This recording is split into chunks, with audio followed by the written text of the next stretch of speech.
التعرف على نافذة البرنامج الأساسية. التايتل بار، ويحتوي على اسم المشروع. المنيو بار، ويحتوي على قائمة الأوامر الأساسية في البرنامج.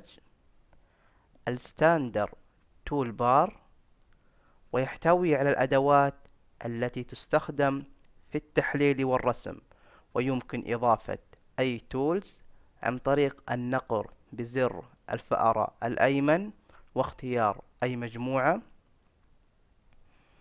التيبل اوف كونتنت، ويحتوي على الطبقات أو اللايرز. التولز تول بار، تحتوي على أهم الأدوات التي تستخدم بشكل مستمر. الديسبلاي اريا، اللي اوت اريا.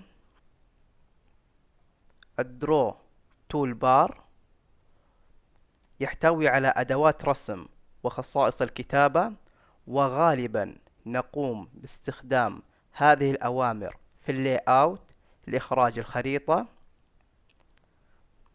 الستاتس بار هو شريط تظهر به الإحداثيات، وعند عملية القياس تظهر المسافة في هذا الشريط.